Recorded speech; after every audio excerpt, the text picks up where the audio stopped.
time about how I actually got away with sneaking out. It was the summer before my junior year in high school. So my sister and my friend were sleeping at my house. And I didn't live with my parents at this time. Well, 2 a.m. rolls around and we get a text from our friend. And he goes, "Oh, do you want to come to my party right now?" And we really wanted to go, so we had to come up with this elaborate plan on how we were going to get out of my house and get back in. Because we had to worry about a dog who freaks out every time someone leaves and comes back, motion-censored lights, adults waking up at 4:30 in the morning, and I was on the first floor of the house, thank God. So I had my sister put the dog in the bedroom so that way he wouldn't bark whenever we left. And my sister really took one for the team here. And then I told her whenever they wake up, let the dog back out of the room and lock the door, just in case they came to check in on us. So we called an Uber and bolted out of my house. Like for part 2. Okay guys, sneaking out part 2. And for all of you saying like, oh, why'd you have to sneak out if you weren't like, you know, living at your parents'? I lived at my grandparents' house and they are strict. Anyways, so you know, we're at the party and we're having a great time. And I look at my phone and I realize that it's 4 o'clock. And they wake up at 4:30 a.m.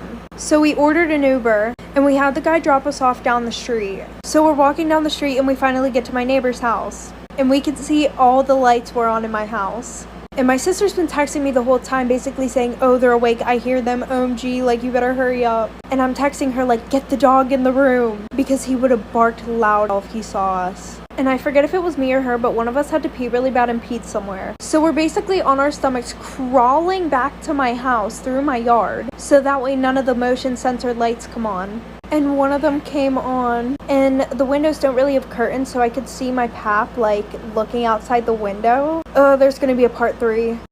Okay, part 3, but for all the new people, guys, stop telling me to post the part 2, because I always post my part 2s.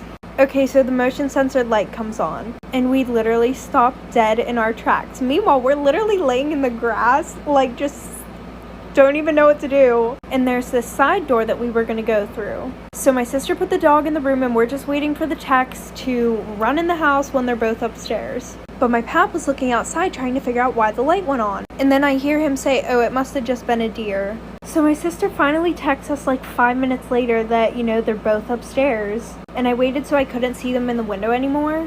And we bolted in the house. And I ran in the bedroom and we both smelled disgusting because we were both laying on the grass outside. When we get in, we lock the door so that way we can change our clothes, act like we're going to sleep, and then unlock the door. And my grandma comes down literally 10 minutes later to check on us. Like if you want more stories on me sneaking out.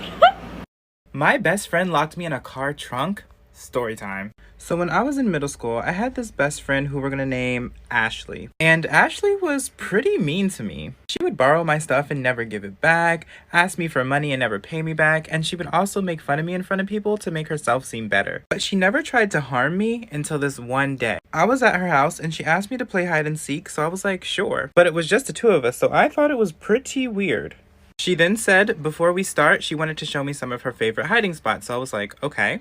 Then she takes me outside to her mom's car and tells me that she likes to hide in the trunk. Then she asked me if I wanted to see what it was like in there, and I was like, sure, I guess. So she opens the front door to the car, pops the trunk, and I get inside and she closes it on top of me. Now I was fine until I realized she walked away and left me in the trunk to die. I was in there screaming for 2 hours, and the only reason I was let out is because her mom heard me screaming inside of the trunk when she had to go get groceries. My roommate literally left me homeless while I was dying in the ICU. So I was studying over in Argentina to become a doctor. As part of the medical program, we had to see patients. This one girl that I was seeing had the chickenpox, which turned out to be an intra-hospital virus. So this chickenpox was way worse than the normal one, and I ended up contracting it. When I went to go get checked for it, they just gave me the normal treatment. Tylenol, rest, cream, but the illness got way worse. I started to get these awful headaches and eventually I couldn't eat and I couldn't breathe. With the last of my energy, I managed to call 911 and opened up the front door to my apartment and completely fainted, and that's how the doctors found me. I woke up in the ICU as a biological risk patient, and the hospital literally had to get a hold of my parents, who were in Ecuador at the time, and tell them that their daughter was about to die and maybe had 24 hours. So they immediately got on a plane and came over. Since I was in the ICU and they had no idea how long I'd be alive for, I asked my parents if they could pick up some of my things, but my roommate would not pick up. That was when we got a call from her dad saying that all my stuff needed to be out of the house or they were throwing it on the street.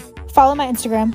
Storytime part 2 to my roommate leaving me homeless after she found out I was dying in the hospital. So instead of her being woman enough to pick up the phone herself, she had her parents call my parents. They literally said I needed to be out or else they were going to throw my stuff on the curb. My parents were in another country taking care of their daughter who was dying, and now they couldn't even be with her because they had to go to the house, pick up all my stuff, and put it in their Airbnb. And my roommate's parents literally started to threaten jail if they didn't. They went and grabbed all of my stuff. I slowly started to get better, which I really owe to my parents being there. I honestly feel like just seeing my mom helped. And I was finally coming to and realizing that I was in fact homeless. So I called her up and had her explain it to me. And her reasoning to kicking me out was that she just couldn't concentrate because she didn't want a dead person's belongings being in her house. It was disturbing her. They also refused to give us our deposit back or any of the months that we had prepaid. I had to give away literally everything I owned and try recovering in an Airbnb, which just made me get sick again. So I got an emergency flight back home and I had to drop out of med school with all the trauma the situation caused. My health never fully recovered, but I learned how to manage it. Crazy story about how I got ran over by my crazy school bus driver.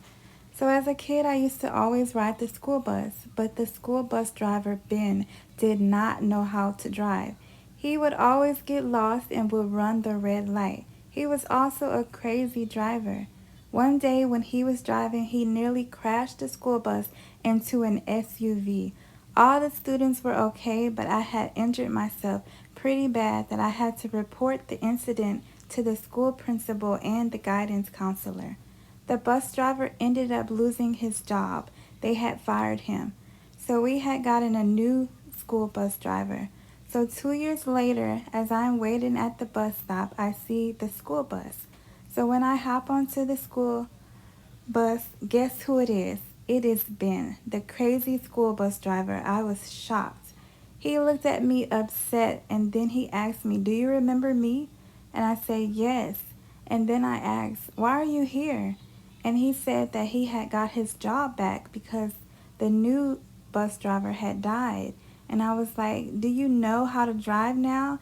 And he said, "You will see." I didn't think much of it, so I just sat down on the bus and he took me and all the other students to school, and his driving skills actually improved.